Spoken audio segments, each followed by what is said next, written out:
You finish dinner, push the plate away, and the clock starts ticking. But what is actually happening inside your body, hour by hour, from that last bite all the way to day 5? And here is the surprise: the benefits are not linear. Some peak early, within 12 hours, and fasting longer does not always mean better, especially if weight loss is your goal. Your sweet spot depends on your goal. For blood sugar regulation and sustainable weight loss, 12 to 18 hours daily may be all you need. For deep cellular cleanup, a longer fast once or twice a year can help. Now, a common question: does your fast start after your last bite or after you finish digesting? Since digestion timing varies wildly, we count the fast from your last bite. In the first few hours after eating, you are in a fed state. Your blood sugar rises, insulin is released to shuttle sugar into cells, and the hunger hormone ghrelin drops, while the satiety hormone leptin rises. Around 4 to 8 hours after your last meal, blood sugar drops back to baseline. Insulin follows. But this timing shifts depending on what you ate. A low-carb meal gets you there faster than a high-carb one. This is important. If you generally eat a low-carb diet, your entire fasting timeline shifts forward by a few hours. You reach each stage sooner, including the fat-burning stage. At the 12-hour mark, human growth hormone begins to rise. This hormone helps regulate body composition, muscle and bone repair, and fat metabolism. During sleep, when most of us are already fasting, it really ramps up. By 16 hours, your glycogen stores are nearly empty. Your body switches fuel sources, it begins breaking down stored body fat and producing ketones. This is where weight loss really starts. Ketones are not just for energy, they reduce inflammation, improve mental clarity, stabilize blood sugar, and can reverse insulin resistance. But here is the catch: many people hit a wall at 12 to 16 hours. But here's the thing: the exact timing depends on your last meal. If you ate a high-carb meal, your body takes longer to shift into that fasted state. If you typically eat a low-carb diet, like many of our viewers do, you'll reach each fasting stage a few hours sooner. Your timeline shifts forward. That's actually good news. Now, around the 12-hour mark, something important happens. Your human growth hormone, HGH, begins to rise. This hormone helps regulate body composition, muscle and bone growth, and how your body uses sugar and fat. In a fed state, HGH is significantly lower. That's why proper sleep is so important, because when you're fasting overnight, that's when HGH really ramps up. It's not just for muscle recovery, it's for every aspect of your health. Now, here's a turning point. Around the 16-hour mark, your glycogen stores, that's the stored sugar in your liver and muscles, become almost depleted. Your body then starts looking for a different fuel source. When glycogen runs low, your body begins to pull from your stored body fat and produce ketones. Burning fat is great for weight loss, but ketones have other benefits too: reduced inflammation, better mental clarity, stable blood sugar, and improved endurance. But many people struggle at this 12 to 16-hour mark. If you feel fatigue, headaches, or like you can't go on, this could mean your electrolytes are low. The fix is simple: add electrolytes to your water. Electrolytes are essential minerals: sodium, potassium, magnesium. We usually get them from food, but when fasting, we're not eating. Supplementing with the right electrolytes won't break your fast and can make all the difference. Now, when you reach the 18 to 20-hour mark, something remarkable starts to happen. Autophagy, your body's cellular cleanup process, begins to ramp up. Think of it like replacing worn-out parts in your car. Autophagy is always happening at a low level, but it increases significantly when you exercise and when you fast. It kicks into gear when insulin is low and glucagon is high, exactly what happens during a longer fast. Around the 12-hour mark, something important shifts. Human growth hormone starts to rise, and this matters far more than just muscle recovery. In a fed state, human growth hormone sits much lower, but overnight, while you sleep and fast, it ramps up. That's why sleep quality is so tied to recovery, especially after 60. But here's the catch: human growth hormone isn't just for muscles. It regulates body composition, bone growth, sugar metabolism, all the things that change as we age. Now let's move to the 16-hour mark. This is where your body starts running on a different fuel entirely, and it's a game changer for weight loss and more. By 16 hours, your glycogen stores, the sugar your liver keeps in reserve, are nearly empty. Your body must find a new energy source, so it turns to your stored body fat. It begins breaking down fat into molecules called ketones, a clean, steady fuel for your brain and body. Ketones don't just burn fat, they reduce inflammation, improve mental clarity, stabilize blood sugar, and even help reverse insulin resistance. Mayo Clinic. But here's where many people struggle. Between 12 and 16 hours, you might feel fatigue, headaches, or brain fog. That's not hunger. It's often low electrolytes. Electrolytes, sodium, potassium, magnesium, are essential minerals your body loses through urine and sweat. When fasting, you're not replacing them from food. The fix is simple. Add electrolytes to your water. Choose ones with no sugar, no carbs, no artificial ingredients. They will not break your fast. But here's what most people don't realize. The faster you shift into a fasted state, the sooner your body starts tapping into stored fat for energy. And that timing depends heavily on what you ate last. A meal low in carbohydrates means your blood sugar and insulin barely rise, so the switch happens faster. Someone who just finished a high-carb meal, on the other hand, will have a longer transition. Their body has more glucose to work through first. So if you generally eat a lower-carb diet, your entire fasting timeline shifts forward. You reach each stage a few hours sooner than someone eating more carbohydrates. Now, around the 12-hour mark, something important starts happening. Your body begins to increase human growth hormone, HGH, which is crucial for repair and recovery.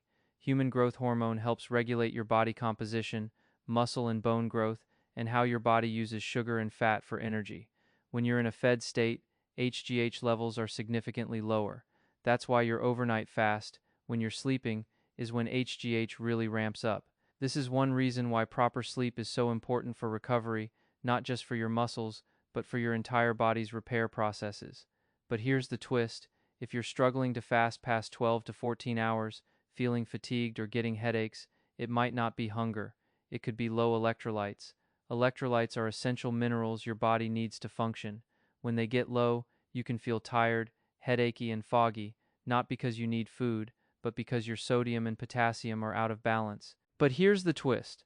For weight loss and blood sugar control, you don't need to push past 16 hours every day. The sweet spot is much shorter. If reduced inflammation or healing is your goal, a 36-hour fast once in a while is where the magic happens. But that's a different story for a different goal. The reason? At 36 hours, autophagy ramps up by about 300%. That's your body's cleanup crew, sweeping out damaged cells and making way for new ones. Think of it like a spring cleaning for your cells. But you don't need to do it every week. Once or twice a year is plenty for most people. But there's one thing that happens at the 48-hour mark that changes everything, and it's not what you think. We'll get to that in a moment. First, let's talk about what happens at 48 hours. Your human growth hormone, HGH, starts to surge, increasing by up to 500%. This hormone helps maintain lean muscle mass, regulates body composition, and supports bone health. It's especially important as we age. But here's the catch. That 500% surge doesn't happen if you're not sleeping properly. Fasting and sleep work together, not in isolation. At the 54-hour mark, something else shifts. Your insulin sensitivity improves dramatically. For people with insulin resistance, this can be a game changer. Insulin resistance means your cells have stopped listening to insulin's knock at the door. A 54-hour fast can lower your baseline insulin to levels it hasn't seen in years. So, if you generally eat a low-carb diet, this whole timeline shifts forward by a few hours. You reach each stage sooner than someone who just finished a plate of pasta. By the 12-hour mark, something else starts to shift. Human growth hormone begins to rise, and that matters far more than muscle recovery. Human growth hormone helps regulate body composition, bone density, and how your body handles sugar and fat. In a fed state, it stays low. That is a problem. This is why proper sleep matters so much. When you fast overnight, that is when human growth hormone really ramps up. Sleep is recovery for everything, not just muscles. But here is where many people struggle. Between 12 and 16 hours, fatigue and headaches can hit. That is not weakness, it is your electrolytes dropping. Electrolytes are essential minerals your body needs. When you are not eating, you are not getting them from food. That is why supplementing can help you fast longer comfortably. Adding electrolytes to your water will not break your fast. As long as you choose ones without added sugar or carbs, you stay in the fasted state while avoiding the headaches. Now, around the 16-hour mark, something else happens. Your glycogen stores are nearly empty. Your body must find a new fuel source. That is when your body turns to stored body fat and starts producing ketones. This is the shift from burning sugar to burning fat, and it changes everything. Ketones do more than help with weight loss. They reduce inflammation, improve mental clarity, stabilize blood sugar, and can reverse insulin resistance over time. But here's where fasting gets really interesting for someone over 60. It's not just about weight loss. It's about how your cells clean house. This house cleaning is called autophagy. It's your body's way of recycling old, worn-out parts inside your cells. Think of it like changing the oil in your car. You don't wait until the engine seizes. You do it regularly to keep things running smoothly. Autophagy is always happening at a low level. But when you fast for around 18 to 20 hours, it really starts to ramp up. Why does this happen? Because when insulin drops low and glucagon rises, your body shifts into repair mode. This repair mode is crucial as we age. Damaged cells accumulate over decades, contributing to everything from stiff joints to slower thinking.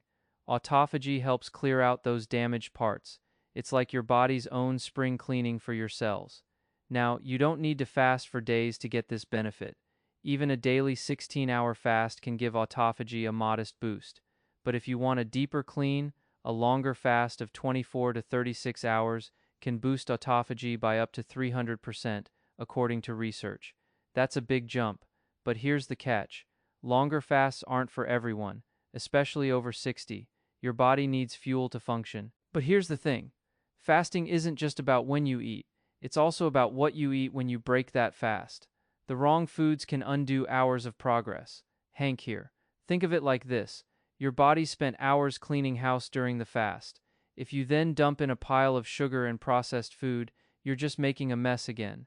The first meal after a fast should be gentle on your digestive system. Think lean protein, healthy fats, and non-starchy vegetables. Your gut has been resting. Ease it back in. Avoid heavy carbs or large portions right away. That sudden spike in blood sugar can shock your system, leaving you feeling sluggish and defeating the purpose of the fast. Here's a tip from the Mayo Clinic. Start with a small meal, eat slowly, and listen to your body. You'll know within minutes if you've eaten too much too fast. Now, let's talk about something you might not expect. Exercise during a fast. It's not only safe, it can actually boost the benefits. When you exercise while fasting, your body taps into fat stores even more efficiently. This is because insulin is low, so fat burning is already in full swing. But here's the catch. Don't overdo it. A gentle walk, light yoga, or some stretching is perfect. Your body is already working hard. Don't push it into stress mode. Studies from the National Institute on Aging show that combining fasting with moderate exercise can enhance autophagy and improve insulin sensitivity more than either alone. So, Margaret's story is starting to come together. She's been fasting 16 hours daily, eating smart, and adding a morning walk. But there's one more piece of the puzzle, something that happens inside her cells that changes everything. But here's the thing, if you are very insulin resistant, a single 54-hour fast can drop your insulin to levels it hasn't seen in years. That is a powerful kickstart. But, and this is a big but, you only need to do this once in a while, maybe once a quarter, twice a year, or even just once a year. This is not a daily habit. Beyond that kickstart, you must pair fasting with a low insulin diet, meaning fewer refined carbs and sugars. Otherwise, your insulin resistance will just creep back. Sleep matters just as much. Poor sleep keeps insulin high all night. So if you are fasting but sleeping badly, you are sabotaging your own progress.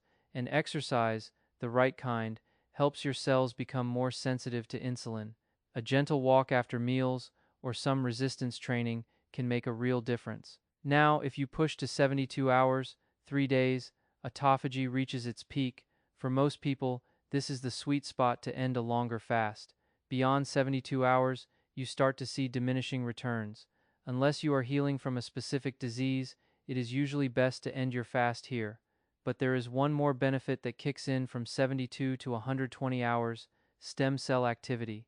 Fasting dramatically improves your stem cells' ability to regenerate new immune cells. Animal studies and a few human studies have shown that this stem cell boost may reduce cancer risk or slow cancer growth, but this is early research, not a cure. So here is the bottom line. Your fasting sweet spot depends on your goal. 12 to 18 hours daily for weight loss and blood sugar, 36 hours quarterly for healing, 72 hours once a year for deep autophagy. But there is a catch. You cannot just fast for 54 hours once and expect permanent results. Your body adapts quickly, and insulin resistance is stubborn. Think of it like weeding a garden. A single deep pull, that 54-hour fast, removes the big weeds. But new ones will grow back if you don't change how you water the soil. That soil, your daily diet, must be low in foods that spike insulin, not starvation, just fewer refined carbohydrates and sugars, meal to meal. And sleep. When you skimp on sleep, your body releases cortisol, which tells your cells to resist insulin. A 54-hour fast cannot outrun a week of poor sleep. Now, let's push further to the 72-hour mark. This is where autophagy peaks. For most people, this is the natural finish line. Remember that cellular cleanup crew. By 72 hours, it is working at maximum capacity. Your cells are recycling old parts at the highest rate your body allows. Beyond 72 hours, the benefits start to diminish for most people.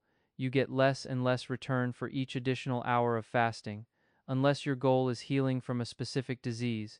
In those cases, longer fasts, from 72 to 120 hours, may offer unique benefits that shorter fasts cannot. One of those unique benefits is stem cell activity.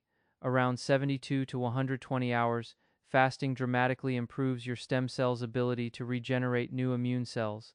Animal studies and a few human studies have even shown a decrease in cancer growth rates from these longer fasts, but this is early research, not a prescription. For Margaret, the 54-hour marker was where her insulin sensitivity finally responded, something her daily 16-hour fasts hadn't touched in years.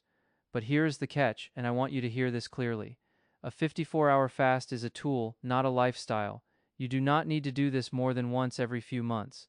The National Institute on Aging advises that prolonged fasts beyond 24 hours should be approached with caution and medical supervision. What matters far more is what you do in between those longer fasts. The daily habits that keep insulin low without needing to starve yourself. That means eating a diet that doesn't spike your blood sugar. Think protein, healthy fats, and fiber at every meal. It means prioritizing 7 to 8 hours of quality sleep. And it means regular movement, not intense gym sessions, just consistent activity like walking after meals, which helps your muscles soak up glucose without needing as much insulin. Now, if you have made it to the 72-hour mark, which, let me be honest, is rare and should only be done under medical guidance, something extraordinary happens. At 72 hours, autophagy peaks. Your body's cellular cleanup crew is working at maximum capacity, clearing out damaged proteins and old cell parts that could otherwise lead to disease. Beyond that, from 72 to 120 hours, stem cell activity begins to ramp up. Your body starts generating fresh new immune cells, which some studies suggest may lower cancer risk.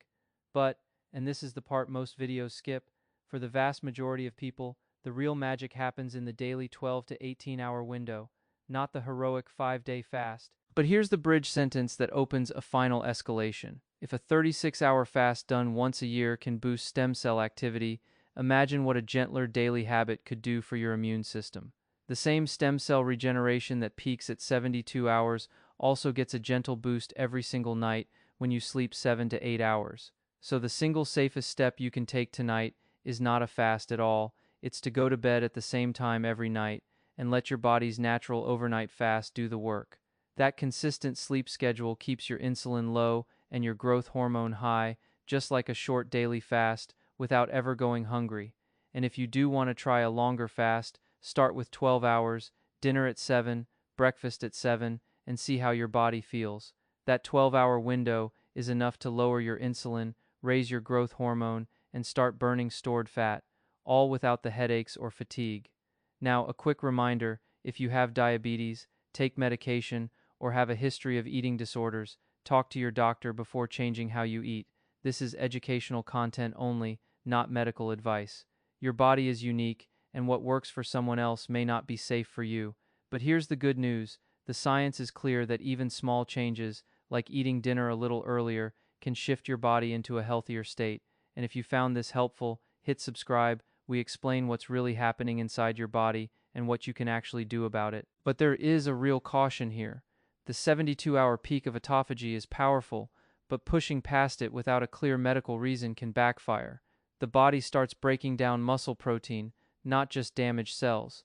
So for most people, especially if you're over 60, the sweet spot for daily fasting is that 12 to 18-hour window. It gives you steady benefits without the risks of longer fasts. A 36-hour fast, done once or twice a year, can be a useful reset for healing and disease prevention, but it's not something you need to do weekly. The key is consistency, not extremes. Now here's something the transcript didn't mention, but that matters for older viewers. Longer fasts can affect blood pressure medications and diabetes drugs. Always check with your doctor before trying anything beyond 18 hours. For weight loss and blood sugar control, the daily 12 to 18-hour window is your workhorse. For deep cellular cleanup, autophagy, the occasional longer fast adds a boost, but the foundation is what you do every day, and that daily foundation includes what you eat when you're not fasting. A low insulin diet, low in processed carbs and sugars, makes your fasting window more effective. The two work together.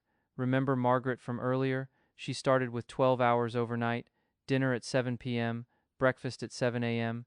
Within 2 weeks, her morning blood sugar was steadier. She didn't need to go longer. So here's the takeaway. Fasting is a tool, not a race. Your body responds best to what fits your life and your health. Start with 12 hours, see how you feel, adjust from there, and if you ever feel dizzy, weak, or confused during a fast, stop, eat something, listen to your body. Fasting should feel sustainable, not punishing. That's the real secret to making it work long term. This video is for educational purposes only, not medical advice. Always talk to your doctor before changing your eating pattern, especially if you take medication or have a health condition. Now, what's your next step? Start with 12 hours tonight. Your body will thank you. But here is the reality. Most people over 60 do not need a 72-hour fast. The research from the National Institute on Aging shows that even 12 to 16 hours daily gives your body the repair time it needs without the risk. So if you are over 60 and thinking about fasting, start simple. Begin with a 12-hour overnight fast. That means finishing dinner by 7 p.m. and having breakfast at 7 a.m. That is it. And if you feel lightheaded or get headaches during your fast, it is often just your electrolytes. A pinch of salt in your water or a sugar-free electrolyte powder can fix that in minutes. But here is the most important thing. Fasting is a tool, not a cure. The Cleveland Clinic reminds us that no amount of fasting can replace eating well, sleeping well, and moving your body every day. Think of it this way. Fasting is like giving your body a cleaning crew. But if you keep filling the house with junk, the cleaning crew can only do so much. The real work is what you put in your mouth when you are eating. So for our audience over 60, here is the bottom line. If you want to try fasting, keep it simple. A 12 to 16-hour daily window is enough. If you want to try a longer fast, do it once or twice a year, and always with your doctor's knowledge. And remember that disclaimer, this is educational information, not medical advice. Fasting is not safe for everyone. If you have diabetes, are underweight, or take medications, talk to your doctor before changing anything. The goal here is not to starve yourself. The goal is to give your body the break it needs to do its own repair work. That is what fasting really is, a rest for your digestive system, not a punishment. And here is one final thing most people do not realize. The benefits of fasting do not stop the moment you eat. Your body continues to use ketones and repair cells for hours after you break your fast, especially if you break it with a low-carb meal. So that is what happens to your body when you fast, hour by hour, from the first drop in insulin at 4 hours to the stem cell boost at 72 hours. Your body knows how to heal itself. Sometimes it just needs a little quiet time to do it. But here's the part that surprised me most. After 72 hours, stem cells start waking up. Your body starts generating fresh immune cells. Studies suggest this may lower cancer risk, though we need more human research. But remember, you do not need a 5-day fast for this. A 36-hour fast once or twice a year gives most of the same stem cell benefit. So what is your sweet spot? If weight loss and daily energy are your goals, 12 to 18 hours daily is plenty. If reducing inflammation or supporting healing is your priority, aim for a 36-hour fast a few times a year. And if you have significant insulin resistance, a longer fast, under medical supervision, can be a powerful kickstart. But fasting alone is not enough. To keep insulin low long-term, you need quality sleep, the right exercise, and a diet that doesn't spike insulin. This video is for educational purposes only. Always talk to your doctor before changing your eating pattern, especially if you have a medical condition. So whether you choose 12 hours or 36, the key is consistency and listening to your body, one step at a time. You know your body better than anyone. Trust it, support it, and give it the rest it needs. I'll see you in the next one.